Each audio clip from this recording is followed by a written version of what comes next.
जय हिंद मित्रांनो, पुन्हा एकदा भारत अकॅडमीने आपलं स्वागत आहे। नेहमीप्रमाणे आज आपण तुमच्यासाठी नवीन टॉपिकवर व्हिडिओ घेऊन आलो आहोत। लास्ट टाइम आपण सीडीएस कंबाइंड डिफेन्स सर्व्हिस बद्दल माहिती दिली होती। आज आपण एनडीए नॅशनल डिफेन्स अकॅडमी बद्दल माहिती देणार आहोत मित्रांनो। तर खूप जास्त वेळ वाया न घालता आपण विषयाला स्टार्ट करूया। आजचा जो आपला टॉपिक आहे तो आहे एनडीए नॅशनल डिफेन्स अकॅडमी। मित्रांनो, ज्या पद्धतीने सीडीएस ही जी एग्जाम आहे, सीडीएस ही एग्जाम यूपीएससी कंडक्ट करत होतं, तसंच यूपीएससी द्वारेच ही नॅशनल डिफेन्स अकॅडमी ही एग्जाम कंडक्ट केली जाते। म्हणजे युनियन पब्लिक सर्व्हिस कमिशन हे जे आयोग आहे त्या आयोगाच्या अंतर्गत त्यांच्या सिलेबसनुसार आपली एनडीएची एग्जाम कंडक्ट केली जाते। एनडीए म्हणजे नॅशनल डिफेन्स अकॅडमी। आता यामध्ये बघा मित्रांनो, सगळ्यात महत्त्वाचे बरेच विद्यार्थ्यांचे मला प्रश्न आले की सर ही परीक्षा ऑफलाईन होते का ऑनलाईन होते, पेपर किती मार्काचा असतो, किती मार्क असतात, त्यानंतर निगेटिव्ह सिस्टीम काय असते, या सगळ्या गोष्टींवर मला प्रश्न विचारण्यात आले। जसं सीडीएसमध्ये 2 सेक्शन होते पेपरसाठीचे, तसंच एनडीएमध्ये सुद्धा 2 सेक्शन होते। पहिले एक्झाम नंतर इंटरव्ह्यू, एसएसपीद्वारे इंटरव्ह्यू अरेंज केला जातो आणि इंटरव्ह्यूमध्ये 2 स्टेज असतात, स्टेज 1 स्टेज 2। तर जो एक्झाम पास होणार तो इंटरव्ह्यूच्या स्टेज 1ला जाणार, जो स्टेज 1 पास होणार तो स्टेज 2ला जाणार, जो स्टेज 2 पास होणार तो डॉक्युमेंट व्हेरिफिकेशनला जाणार, ज्याचे डॉक्युमेंट व्हेरिफिकेशन क्लिअर होणार, मेडिकल क्लिअर होणार, त्याचं फायनल सिलेक्शन होणार। तर अशा पद्धतीने हा एक्झाम पॅटर्न असतो। तर सगळ्यात पहिले आपण एनडीएबद्दल जाणून घेऊया। याचा जो एक्झाम मोड असतो तो ऑफलाईन असतो, म्हणजे एनडीएचे पेपर हे ऑनलाईन होत नाही। कारण की तुम्हाला माहिती असेल एनडीए आणि सीडीएस ही जी एक्झाम आहे ही यूपीएससीद्वारे कंडक्ट केली जाते आणि जसं यूपीएससीचे पेपर एमपीएससीचे पेपर ऑफलाईन होतात, म्हणजे तुम्हाला एक्झाम सेंटरला जाऊन त्या ठिकाणी तुम्हाला OMR शीटवर म्हणजे आन्सर शीटवर तुम्हाला तिथं राऊंड करावं लागतात। त्याच पद्धतीने हा एनडीएचा पेपर कंडक्ट केला जातो। त्यानंतर क्वेश्चन पेपर टाईप जे असतात ते ऑब्जेक्टिव्ह किंवा मल्टिपल क्वेश्चन चॉईस असतात, मल्टिपल चॉईस ऑफ क्वेश्चन असतात। म्हणजे एक प्रश्न असणार आहे, एक प्रश्नाला 4 पर्याय असणार आहे आणि त्या पर्यायातून तुम्हाला एक्झॅक्ट राईट पर्यायाला तुम्हाला राऊंड करायचं आहे। म्हणजे जसा क्वेश्चन विचारला जाईल, क्वेश्चन त्याच्या पुढे ABCD आणि त्याच्या खाली असे राऊंड असतात। तर तुम्हाला जो पण काही राईट आन्सर असेल, जसं सी राईट आन्सर आहे तर त्याला तुम्हाला काय करायचं असणार आहे, राऊंड करायचं असणार। तर या multiple choice type of question असतात या ठिकाणी। त्यानंतर नंबर ऑफ सेक्शन जे असतात ते 2 असतात, म्हणजे याचे 2 पेपर कंडक्ट केले जातात। तर ते 2 पेपर कशा पद्धतीने होतात आपण ते बघणार आहोत। पुढे बघा मित्रांनो, टोटल नंबर ऑफ क्वेश्चन या ठिकाणी 270 असतात, म्हणजे टोटल 270 क्वेश्चन असतात। 270 क्वेश्चनचं 2 भागांमध्ये विभाजन केलेलं असतं। एका भागामध्ये 120 क्वेश्चन असतात, दुसऱ्या भागामध्ये 150 क्वेश्चन असतात। म्हणजे 120 आणि 150 किती झाले, 270 पूर्ण प्रश्न असतात। परंतु याचे 2 पेपर होणार। पहिला पेपर जो होता तो मॅथचा होतो, मॅथमॅटिक्सचा पहिला पेपर मॅथमॅटिक्सचा असणार आहे आणि त्याच्यामध्ये 120 क्वेश्चन असणार आहे। आणि दुसरा जो पेपर असतो त्याला शॉर्ट फॉर्ममध्ये गॅट म्हटलं तर, म्हणजे जनरल ॲबिलिटी टेस्ट। साधारणतः 150 प्रश्न त्याच्यामध्ये विचारलेले असतात। असे टोटल 270 मार्काचा पेपर असतो। लक्षात ठेवा मित्रांनो, हा जो मॅथमॅटिक्स असणार आहे हा मॅथमॅटिक्ससाठी 10th 11th आणि 12th सायन्स, 10th 11th आणि 12th सायन्सचा सिलेबस मॅथमॅटिक्समध्ये विचारला जातो। त्यानंतर जो जनरल ॲबिलिटी टेस्ट आहे त्यामध्ये इंग्लिश आणि इंग्लिशसोबत इतर विषय म्हणजे फिजिक्स, केमिस्ट्री, त्यानंतर जनरल ॲबिलिटीमध्ये तुमचं जनरल नॉलेज वगैरे, हिस्ट्री, जॉग्राफी हे क्वेश्चन्स त्याच्यामध्ये टाकलेले असतात। त्यानंतर आता हे पेपर पॅटर्न कसा असतो तो बघूया आपण। बघा मित्रांनो, पहिला जो पेपर असतो तो गणिताचा असतो, मॅथमॅटिक्सचा असतो। त्याच्यामध्ये टोटल 120 क्वेश्चन असतात। प्रत्येक प्रश्नाला 2.5 मार्क असतो। प्रत्येक प्रश्नाला किती मार्क असतो मित्रांनो, 2.5 मार्क असतो। तर 2.5 गुणिला 120 म्हणजे टोटल झाले 300। तर पहिला पेपर असणार आहे 300 मार्काचा, जो की गणिताचा असणार आहे। सिलेबस मी सांगितला 10th 11th 12thचं मॅथ। त्यानंतर पहिल्या पेपरला 2.5 तास वेळ असतो। यामध्ये निगेटिव्ह सिस्टीमसुद्धा असते। दोघी पेपरमध्ये निगेटिव्ह सिस्टीम आहे, परंतु इंटरव्ह्यूला निगेटिव्ह सिस्टीम नाही आहे। त्यानंतर जो दुसरा पेपर सांगितला गॅटचा, जनरल ॲबिलिटी टेस्टचा, त्याच्यामध्ये 150 प्रश्न असतात। प्रत्येक प्रश्नाला 4 मार्क असतात। तर 4 गुणिला 150 क्वेश्चन, इच क्वेश्चन्स कंटेनिंग 1 मार्क्स आणि त्यानंतर टोटल क्वेश्चन 150 असतात। तर टोटल 600 मार्काचा हा पेपर सेकंड असतो। म्हणजे पहिला पेपर 300 मार्काचा आणि दुसरा पेपर 600 मार्काचा. पहिल्या पेपरला 120 प्रश्न, प्रत्येकी 2.5 मार्क, 120 गुणिले 2.5 300, 2.5 तासाचा वेळ असतो. दुसऱ्या पेपरला प्रत्येकी 4 मार्क असतात, प्रत्येक प्रश्नाला 150 क्वेश्चन असतात, 4 गुणिले 150, टोटल 600 मार्काचा दुसरा पेपर असतो, त्याला सुद्धा 2.5 तास असतात. म्हणजे टोटल एनडीएची एक्झाम जी असते ती 900 मार्काची असते. टोटल वेळ असतो 5 तासाचा. पहिला गणिताचा पेपर झाल्यानंतर त्याच दिवशी दुसरा पेपर होतो गॅटचा. त्यानंतर टोटल क्वेश्चन 270 असतात. आता यामध्ये बघा, जो पेपर सेकंड तो एक्सप्लेन करणं गरजेचं आहे. पेपर फर्स्ट तुम्हाला कळाला की गणिताचा, मॅथमॅटिक्सचा, आणि त्याच्यामध्ये 10th 11th 12thचं मॅथ विचारलं जातं, हा त्याला पेपर फर्स्टचा. परंतु पेपर सेकंड म्हणजे सेक्शन 2 मध्ये कसं डिवायडेशन असतं ते बघणं फार गरजेचं आहे. बघा, हा संपूर्ण एकच पेपर असतो मित्रांनो. हे 2 पेपर नाही, पार्ट ए आणि पार्ट बी. तुम्ही कुठल्याही पेपरपासून स्टार्ट करू शकता. तुम्ही पार्ट बी पण सोडवू शकता डायरेक्टली, किंवा पार्ट ए पण सोडवू शकतात. तर आता पार्ट ए मध्ये काय असतं बघा मित्रांनो, पार्ट ए मध्ये इंग्लिश असतं, म्हणजे इंग्लिश टोटल ग्रामर विचारलं जातं. आणि पार्ट ए जो असतो हा 200 मार्काचा असतो. म्हणजे इंग्लिशमध्ये टोटल 50 क्वेश्चन असतात. मी तुम्हाला सांगितलं होतं की हा जो पेपर 2 आहे याच्यामध्ये प्रत्येक प्रश्नाला 4 मार्क आहे. मग 50 प्रश्न इंग्लिश ग्रामरवर असणार आहे. 50 गुणिले 4 टोटल 200 मार्काचा इंग्लिशचा पेपर असतो. हा आला आपला पार्ट ए. पेपर 2 मध्ये पार्ट ए त्याच्यामध्ये इंग्लिश हा टोटल 200 मार्काचा 50 प्रश्न, प्रत्येकी प्रश्नाला 4 मार्क. आणि पार्ट बी जो आहे तो जनरल नॉलेजचा असतो. मग जनरल नॉलेजमध्ये काय काय बघा, फिजिक्स आहे, केमिस्ट्री आहे, हिस्ट्री आणि फ्रीडम मुवमेंट्स आहेत, जॉग्राफी आहे, करंट इव्हेंट आहे आणि जनरल सायन्स आहे. तर फिजिक्सवर साधारणतः 25 प्रश्न असतात, 25 गुणिले 4 100. केमिस्ट्रीवर साधारणतः 15 प्रश्न असतात, 15 गुणिले 4 60. हिस्ट्री आणि फ्रीडम मुवमेंटवर 20 क्वेश्चन असतात, 20 गुणिले 4 80. जॉग्राफीवर 20 प्रश्न असतात, 20 गुणिले 4 80. करंट इव्हेंटवर 10 प्रश्न असतात, 10 गुणिले 4 40. जनरल सायन्सवर 10 प्रश्न असतात, 10 गुणिले 4 40. म्हणजे टोटल 150 प्रश्न असतात आणि टोटल 600 मार्काला असतो. 1/3 निगेटिव्ह सिस्टम सुद्धा याला लागू आहे. पेपर फर्स्टला पण 1/3 निगेटिव्ह सिस्टम आहे, पेपर सेकंडला पण 1/3 निगेटिव्ह सिस्टम आहे. तर असा टोटल 600 मार्काचा पेपर सेकंड असतो, ज्यामुळे तुम्हाला English, physics, chemistry, history, geography, current आणि जनरल सायन्स या सगळ्या गोष्टी तुम्हाला बघाव्या लागतात. आता पुढे बघा मित्रांनो, SSB इंटरव्ह्यू. लक्षात ठेवा, NDAची आणि CDSची एक्झाम ही UPSCद्वारे म्हणजे युनियन पब्लिक सर्व्हिस कमिशनद्वारे कंडक्ट केली जाते. मात्र NDA आणि CDSचा जो इंटरव्ह्यू आहे तो SSBद्वारे कंडक्ट केला जातो. SSB म्हणजे सर्व्हिस सिलेक्शन बोर्ड, हे एक वेगळं बोर्ड असतं. हे प्रॉपर त्या डिपार्टमेंटचं बोर्ड असतं. जसं तुम्हाला माहिती आहे, NDA आणि CDC आर्मी, नेव्ही, एअरफोर्सशी रिलेटेड आहे, परंतु यांचा पेपर तर UPSC कंडक्ट करते. परंतु यांचा इंटरव्ह्यू कंडक्ट करण्यासाठी प्रॉपर डिफेन्स डिपार्टमेंटची एक टीम म्हणजे सर्व्हिस सिलेक्शन बोर्ड इंटरव्ह्यूसाठी या ठिकाणी येत असतं. जे विद्यार्थी पेपर क्वालिफाय करतील, रिटर्न एक्झाम क्वालिफाय करतील, तेच विद्यार्थी इंटरव्ह्यूला ॲप्लिकेबल असतात. इंटरव्ह्यू क्वालिफाय होण्यासाठी म्हणजे इंटरव्ह्यूपर्यंत जाण्यासाठी पेपरमध्ये प्रत्येक सेक्शनमध्ये कमीत कमी 25% मार्क घेणं गरजेचं आहे. निगेटिव्ह सिस्टम सुद्धा असते मित्रांनो. म्हणजे पेपर फर्स्ट जो मॅथमॅटिक्सचा आहे 300 मार्कासाठी, त्याच्यात 25% मार्क, आणि पेपर सेकंड जो की जनरल ॲबिलिटी टेस्टचा आहे साधारणतः 600 मार्काला, त्याच्यात 25% मार्क. असे दोघं पेपरमध्ये जर 25-25% मार्क असतील तर तो व्यक्ती इंटरव्ह्यूसाठी काय होतो, क्वालिफाय होतो. SSB इंटरव्ह्यूसाठी तो क्वालिफाय होतो.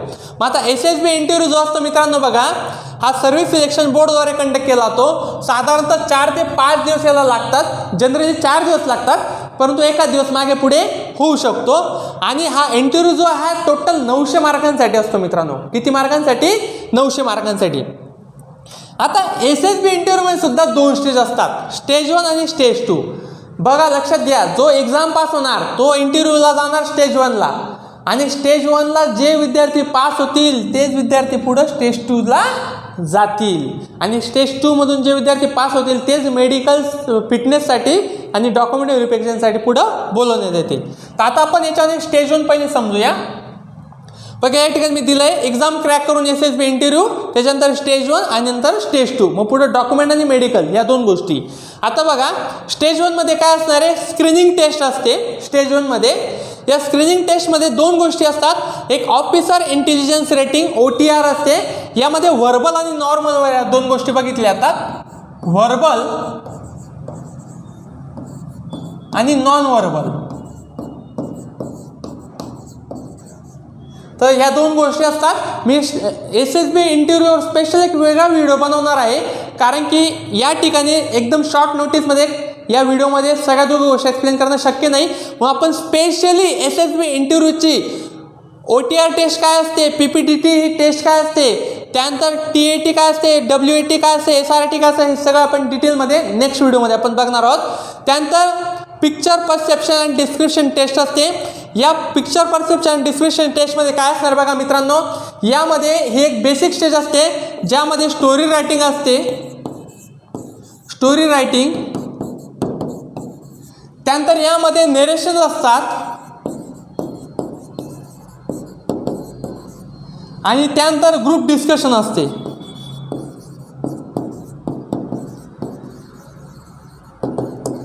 तर जो PPTT टेस्ट असणार आहे त्यामध्ये स्टोरी रायटिंग असू शकते, नरेशन असणार आहे, ग्रुप डिस्कशन असणार आहे. तर अशा प्रकारचा हा स्क्रीनिंग टेस्ट असतो. लक्षात घ्या मित्रांनो, जेव्हा ग्रुप डिस्कशन होतं तर ग्रुप डिस्कशनमध्ये तुम्हाला एक टॉपिक दिला जातो, 10 ते 12 लोकांचा तुमचा ग्रुप असतो, त्याच्यात डिस्कस करायचं असतं. बऱ्याच लोकांना असं वाटतं मी खूप जास्त बडबड केली तर मला चांगले मार्क मिळतील, परंतु मित्रांनो कमी बोला परंतु मुद्देसूद बोला, तुम्हाला पॉईंट नक्कीच चांगले मिळतील मित्रांनो त्यामध्ये.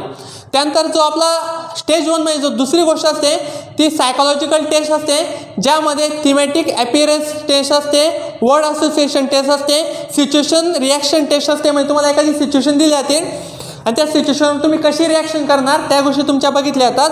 त्यानंतर सेल्फ डिस्क्रिप्शन टेस्ट असते, त्यामुळे तुम्हाला स्वतःबद्दल माहिती द्यायची असते की तुम्ही स्वतःला किती जाणतात. हे पूर्ण स्टेज 1 मध्ये असतं. स्टेज 1 मध्ये ज्याही गोष्टी दिल्या जातील त्यामध्ये जे कॅन्डिडेट ॲप्लिकेबल होतील, जे कॅन्डिडेट पास होतील अशाच लोकांना स्टेज 2साठी बोलवलं जातं. मग स्टेज 2 असते. स्टेज 2 मध्ये काय असणार आहे, ग्रुप टेस्टिंग ऑफिसर टेस्ट असते ती, त्यामध्ये तुमचं GD, त्यानंतर GPE, PGT, SGT, IOT, command task, snake rare किंवा ग्रुप ऑब्स्टॅकल रेस असते. त्यानंतर इंडिव्हिज्युअल लेक्चर असते, FGT असतात. त्यानंतर पर्सनल इंटरव्ह्यू असतो. पर्सनल इंटरव्ह्यूमध्ये तुम्हाला एक व्यक्ती तुमचा पर्सनल इंटरव्ह्यू घेतो, त्यामध्ये तुम्हाला फार जास्त काही नॉलेज नसलं तरी चालेल. ऑलरेडी जो व्यक्ती NDA आणि किंवा CDSC एक्झाम क्रॅक करून SSB इंटरव्ह्यू जातो आणि SSB इंटरव्ह्यूची फर्स्ट टेस्ट क्रॅक करतो, तो नॉलेजेबल असतो. तर पर्सनल इंटरव्ह्यू तुमचं नॉलेज चेक नाही केलं जात, तर तुमच्या अबाउट तुमच्याबद्दल माहिती विचारली येते. तुमचे वडील काय करतात, आई काय करते, फॅमिलीत किती लोक आहेत, तुम्हाला काय हॉबीज आवडतात, या सगळ्या गोष्टी, तुमचं एज्युकेशन किती आलं, कुठून कुठून तुम्ही एज्युकेशन केलं, या सगळ्या गोष्टी पूर्ण लाईफमध्ये तुम्ही काय केलं हे पर्सनल इंटरव्ह्यू विचारलं होतं. त्यानंतर कॉन्फरन्स असतो. तर अशा पद्धतीने स्टेज 1 पास झालं. स्टेज 2 असते. अशा झाल्यानंतर एकदा आपण पुन्हा याचं रिवाईज करूया मित्रांनो. टोटल क्वेश्चन जे गणितावर असतात 120 आणि गॅट जनरल ॲबिलिटी टेस्टवर 150. एका प्रश्नाला 2.5 मार्क, 120 गुणिले 2.5 300, 150 गुणिले 4 600, टोटल 270 क्वेश्चन. परीक्षा असते साधारणतः 900 मार्काला. परीक्षा किती मार्काला असते, 900 मार्काला. निगेटिव्ह सिस्टीम 1/3 निगेटिव्ह सिस्टीम असते.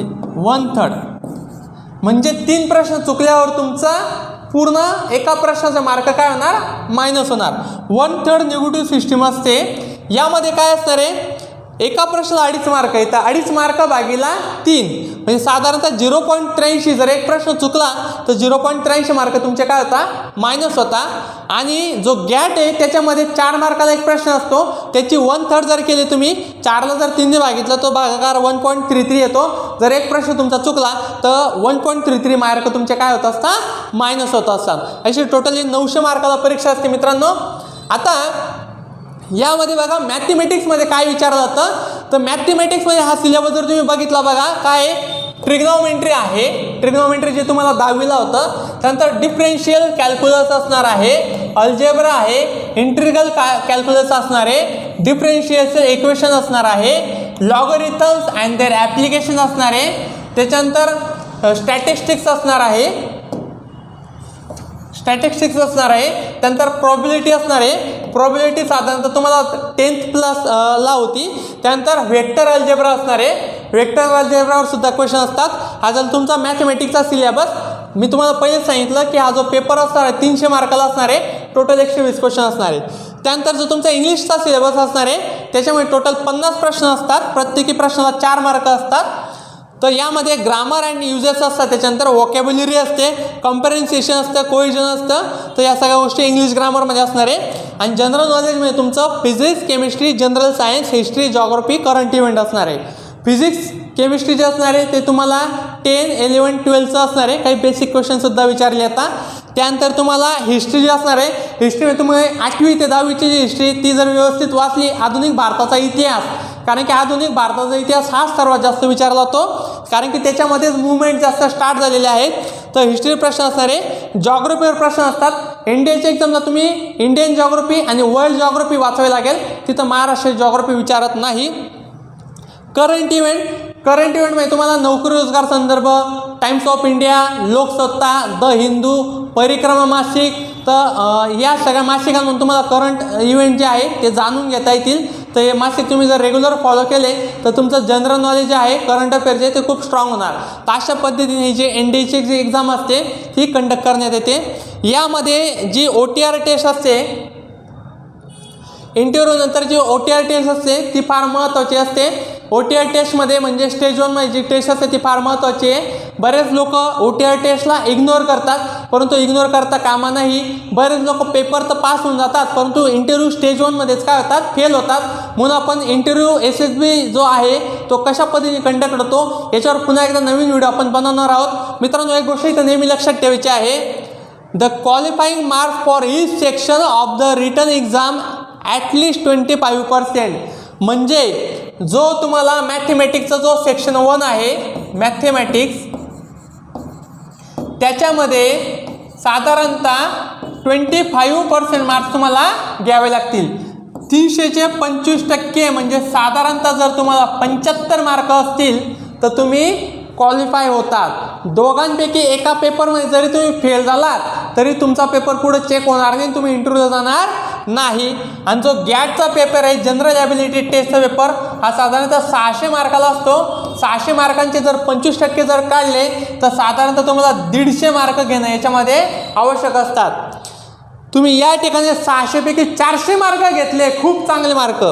आणि जर 300पैकी साधारणतः तुम्ही 74 मार्क घेतले, 1 मार्क जरी कमी पडला तरी तुम्ही इंटरव्ह्यूला जाणार नाही. त्याकरता मॅथमॅटिक्स आणि गॅट जनरल ॲबिलिटी टेस्ट दोघांमध्ये ॲव्हरेज मार्क घेणं गरजेचं आहे, म्हणजे 25% मार्क घेण्याचं आहे. कारण की तिथे निगेटिव्ह सिस्टीम असते, म्हणून बऱ्याच लोकांना 25% मार्क घेणं सुद्धा कठीण होऊन जात असतं मित्रांनो. तर अशा पद्धतीने NDAची आज आपण एक्झामच्या बद्दल इथं माहिती दिली आहे. मित्रांनो, अजून कुठल्या एक्झामबद्दल तुम्हाला माहिती हवी असेल तर आम्हाला कमेंट बॉक्समध्ये कळवा, किंवा व्हॉट्सअपला जरी पाठवलं तरी आम्ही त्याच्यावर तुमच्यासाठी व्हिडिओ घेऊन येऊ. मित्रांनो, आजच्या व्हिडिओला शेअर करा, लाईक करा, कमेंट बॉक्समध्ये आम्हाला कमेंट करा तुम्हाला कुठल्या टॉपिकवर आम्हाला व्हिडिओ बनवून पाहावा आहे. त्यानंतर चॅनलला सबस्क्राईब करायला विसरू नका मित्रांनो. तुम्ही चॅनलला सबस्क्राईब करता, सबस्क्रायबर आमचे वाढतात, आम्हालाही प्रोत्साहन मिळतं तुमच्यासाठी व्हिडिओ घेऊन यायला.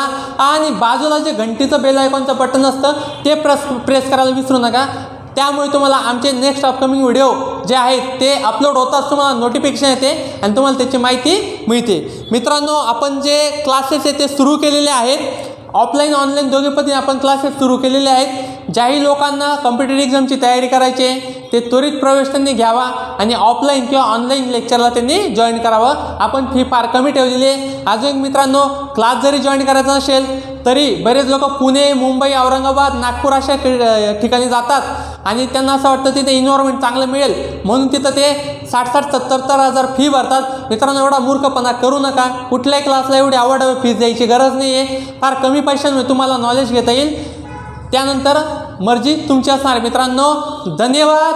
जय हिंद, जय भारत. Thank you so much.